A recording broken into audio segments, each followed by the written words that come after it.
Oke, baiklah. Assalamualaikum warahmatullahi wabarakatuh. Perkenalkan, nama saya Putri Febianti dengan NIM 11012134424. Nah, pada kesempatan kali ini saya akan mempresentasikan tugas besar antena dan propagasi dengan judul Studi Kasus Menggunakan Antena Ultra Wideband dengan Frekuensi Tengah 4100 MHz.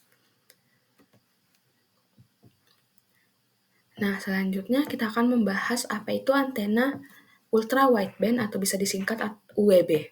Nah, antena UWB ini adalah sebuah teknologi nirkabel yang dapat mentransmisikan data digital yang besar melalui spektrum yang luas dengan jarak yang pendek.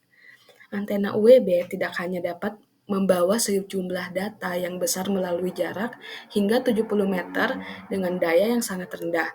Dayanya itu bisa kurang dari 0,5 miliwatt, tetapi juga memiliki kemampuan untuk membawa sinyal pada bandwidth yang terbatas.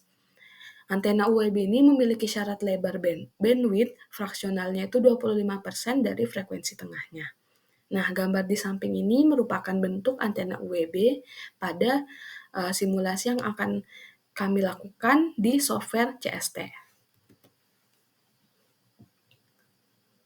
Oke, kemudian studi kasus di mana soalnya itu seorang engineer ingin merancang sebuah point-to-point communication antara dua titik A dan B. Karena di antara kedua titik tersebut memiliki kontur yang berbukit, maka diperlukan sebuah relay pasif yang bersifat meneruskan gelombang tanpa proses penguatan daya pada relay tersebut.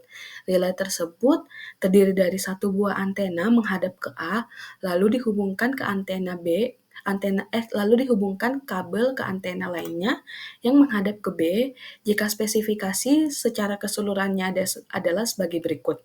Yang pertama itu gain antena A, yaitu sebesar 71 dBi.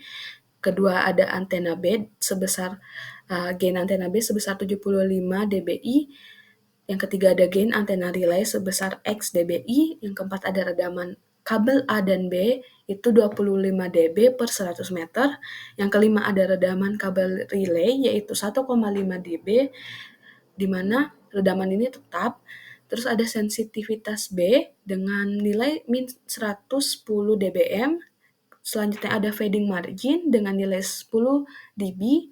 Dan yang terakhir ada frekuensi 4,1 GHz. Nah, gambar di samping ini merupakan contoh gambaran dari studi kasus. Oke, selanjutnya pertanyaan-pertanyaan pada studi kasus. Yang pertama itu, rancanglah suatu antena relay dengan spesifikasi sesuai dengan fungsi di tadi. Oke, untuk menghitung path loss kita menggunakan one relay model atau PL. Pertama kita akan menghitung PL antena A di mana hasilnya itu 120,26 dB. Selanjutnya antena B di mana hasilnya 127,62 dB.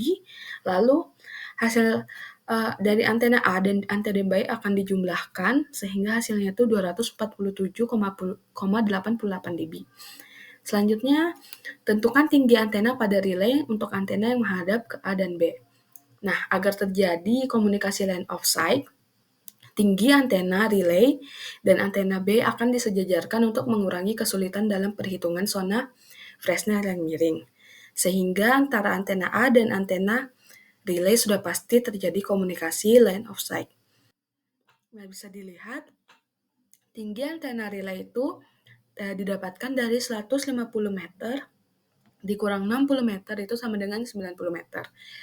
Selanjutnya untuk Fresnel zone pertama itu atau relay ke antena B dengan halangan pada titik tersebut itu adalah 25 meter. 25 meter itu didapatkan dari 150 meter dikurang 150 dikurang 125 meter. Nah, maka konfigurasi tinggi antena relay sudah memenuhi syarat untuk komunikasi line of sight. Selanjutnya, untuk merancang antena, kita perlu menghitung beberapa parameter penting. Nah, berikut ini itu ada beberapa parameter serta cara menghitungnya secara umum. Yang pertama ada lebar patch dengan hasil itu 22,47 mm, kemudian ada lebar ground plane dengan hasil 32,07 mm, Kemudian ada dielectric efektif dengan hasil 0,483 mm. Kemudian ada lebar fit line dengan hasil perhitungan 3,11 mm. Kemudian ada panjang patch dengan hasil perhitungan 17,654 mm. Kemudian ada panjang ground plane dengan hasil perhitungan 27,164 mm. Nah, selanjutnya ada diameter antena patch sirkular dengan hasil perhitungan 103,45352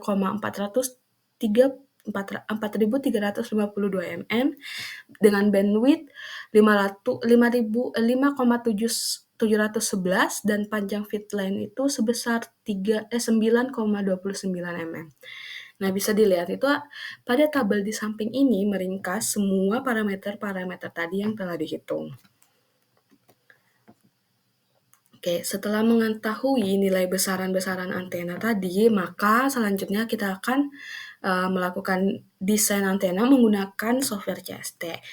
Nah, berikut ini tuh adalah hasil dari simulasi CST-nya, di mana yang pertama ada return loss dengan nilainya tuh min, 13, sekian, terus ada VSWR dengan nilai 1,5 sekian. Ini selanjutnya kita ada pola radiasi. Pola radiasinya itu terbagi menjadi dua, yaitu ada pola radiasi asimut dan juga pola radiasi elevasi. Kemudian ada polarisasi dan ada gain sebesar 2,758 dBi dan directivity sebesar 3,323 dBi. Baiklah, selanjutnya kesimpulan. Nah, kesimpulan dalam studi kasus mengenai penggunaan antena UWB dengan frekuensi tengah 4100 MHz ini, kami telah berhasil merancang dan menganalisis performa antena tersebut. Rancangan antena relay yang dibuat mampu mendukung komunikasi point-to-point dengan mempertimbangkan gain antena, redaman kabel, dan sensitivitas sistem. Dimensi antena dihitung secara teliti berdasarkan parameter penting seperti lebar dan panjang patch, dielectric efektif, bandwidth, gain, dan gain yang semua memenuhi spesifikasi yang diperlukan untuk komunikasi antena UWB. Hasil simulasi menggunakan CST Studio Suite juga menunjukkan performa antena yang baik dengan nilai return loss yang rendah, VSWR yang mendekati 1, dan gain yang optimal. Analisis kerja mencakup parameter return loss, VSWR, pola radiasi, polarisasi, gain, dan directivity semua menunjukkan bahwa antena memiliki performa yang sesuai dengan spesifikasi yang kami harapkan. Baiklah, sekian dan terima kasih dari presentasi saya. Kurang lebihnya mohon dimaafkan. Wassalamualaikum warahmatullahi wabarakatuh.